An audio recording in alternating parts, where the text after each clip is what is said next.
কেন্দ্রীয় চরিত্রে কাজ করতে চাই, যেহেতু অভিনয়টা আমার জানা আছে। আমার এই পাশে ভিউ নেই, এই পাশে ভাইরাল নেই, সেজন্য ডিরেক্টররা হয়তো আমাকে নিয়ে স্বাচ্ছন্দ্য বোধ করেন না।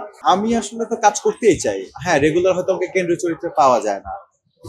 পাওয়া যায় না কেন, সেটা হয়তো ডিরেক্টররা ভালো বলবেন যে কেন, হয়তো আমি হয়তো যোগ্য নই হয়তো, সেই কারণে হয়তো আমাকে রেগুলার কেন্দ্রীয় চরিত্রে পাওয়া যায় না।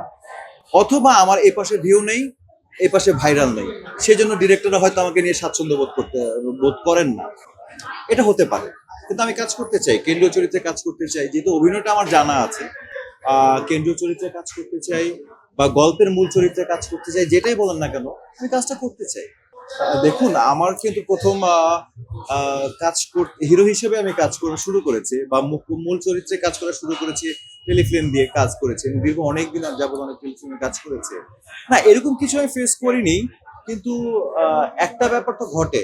সামহাও কেন জানি মনে হয় যে প্রডিউসার যারা আছেন, ডিরেক্টর যারা আছেন, আমি তো কাজ করছিলাম, হঠাৎ করে আমার কাছে কেন মনে হচ্ছে যে তারা হয়তো আমাকে পছন্দ করছেন না, বা আমার অভিনয় হয়তো তাদের কাছে ভালো লাগছে না, সেই কারণে হয়তো তারা ডাকছেন না। আবার হয়তো কখনো ব্যাটে বলে মিলে গেলে তারা আমাদের নিয়ে কাজ করবে। কাজ তো করছি, কিছু কাজ তো মূল চরিত্রে কাজ করছি, কাজ বেরোচ্ছে।